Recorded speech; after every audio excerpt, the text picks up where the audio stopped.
प्रत्येक वर्ष रमजान मासरे एवं ईद उपलक्षे आमर प्रिय नेता श्री नवीन पट्टनायक उपस्थित रे तांकर आह्वान क्रमे आमे ओडिशा रे विभिन्न जगार एवं शंख भवन रे आमे इफ्तार पार्टी एवं ता सहित मध्य विभिन्न जगार ईद पर्व महासमारोह रे पालन करि थाउ आम दल तरफ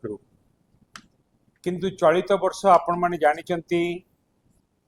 वर्तमान विश्वर युद्ध परिस्थिति को लेकिन किपरि परिस्थिति अच्छी से विषय रे मध्य आपण माने जानिचंती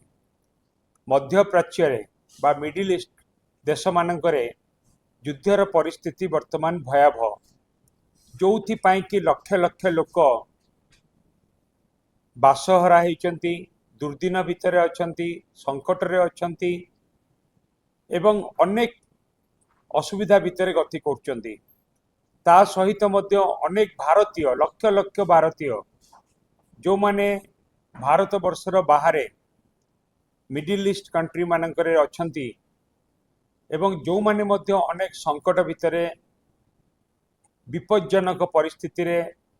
से माने वर्तमान जीवन यापन करुछंती एवं एई युद्ध को लेकिन मध्य बहुत लोकंकर मृत्यु होइछि एवं आहत मध्य होइछंती एहीपरि गोटे दुखद समय रे आमे निष्पत्ति करिछु बिजू जनता दल इफ्तार पार्टी किंबा ईद मिलन पालन करिबो नाही महासमारोह रे आमे जो पालन करूथुलु ईद पर्व इफ्तार पार्टी ओडिशार कोनोसी जगार भी आमे इफ्तार पार्टी आउ ईद पर्व पालन करिबु नाही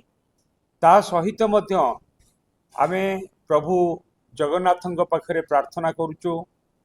अल्लाहଙ୍କ पाखरे प्रार्थना करूचु कि प्रभु जगन्नाथ समस्तଙ୍କୁ आशीर्वाद करंतु समस्ते सुरक्षित रुहंतु समस्ते भलरे रुहंतु एवं समस्तଙ୍କର मंगल हो सेति पई मध्य आमे प्रार्थना करूचु।